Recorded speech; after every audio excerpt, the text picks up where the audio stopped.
সর্বকালের সবচেয়ে দুর্বল অবস্থায় পৌঁছেছে ভারতীয় রুপি। মার্কিন ডলারের বিপরীতে ভারতীয় এই মুদ্রার মান ইতিহাসের সর্বনিম্নে নেমে গেছে। ভারতীয় রুপির ঐতিহাসিক এই ধসে চাপ বেড়েছে ভারতের শেয়ার বাজারে। এমনকি এর ফলে টালমাটাল হয়ে পড়েছে মোদী সরকারের অর্থনীতিও। ভারতীয় রুপির দরপতন নিয়ে বিস্তারিত জানাচ্ছেন শেখ ফরিদ। ঐতিহাসিক দরপতন ঘটেছে ভারতীয় রুপির। মার্কিন ডলারের বিপরীতে ইতিহাসের সর্বনিম্ন পর্যায়ে নেমে গেছে ভারতীয় এই মুদ্রার মান। ৩ ডিসেম্বর এক প্রতিবেদনে এমন তথ্য জানিয়েছে ভারতীয় সংবাদ মাধ্যম এনডিটিভি। ভারতীয় সংবাদ মাধ্যমটি জানায়, এই দরপতনের ফলে প্রথমবারের মতো $1 কিনতে গুনতে হচ্ছে 90 রুপিরও বেশি। ভারতীয় রুপির বিনিময় দরে ঐতিহাসিক এই ধসে চাপ বেড়েছে ভারতের শেয়ার বাজারেও। এমনকি বিনিয়োগকারীদের মধ্যেও ছড়িয়েছে নতুন উদ্বেগ। এনডিটিভি আরও জানায়, ৩ ডিসেম্বর সর্বকালের সবচেয়ে দুর্বল অবস্থায় পৌঁছে গেছে ভারতীয় রুপি।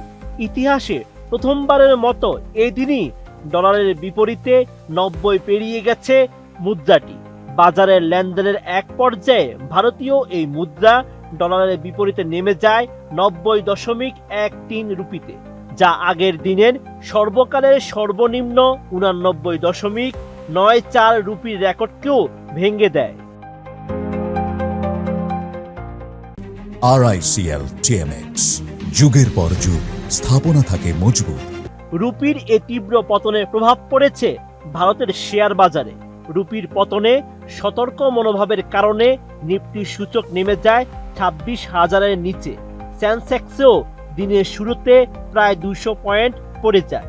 দুর্বল মুদ্রা মূল্যস্ফীতি এবং বিদেশি বিনিয়োগকারীদের আচরণ নিয়েও তৈরি হয়েছে নতুন উদ্বেগ। ভারতীয় অর্থনীতিবিদরা বলছেন, রুপি কখন স্থিতিশীল হবে কিংবা ভারত যুক্তরাষ্ট্র বাণিজ্য চুক্তি নিয়ে কি অগ্রগতি হয় সেদিকেই এখন বাজারের প্রধান নজর। তাদের মতে, ভারত মার্কিন বাণিজ্য চুক্তি বাস্তবায়ন হলে রুপির পতন ঠেকানো যাবে। তখন হয়তো কিছুটা ঘুরেও দাঁড়াতে পারে। তবে ভারতের উপর কি ধরনের শুল্ক আরোপ হবে, মূল প্রভাব ফেলবে সেখানে।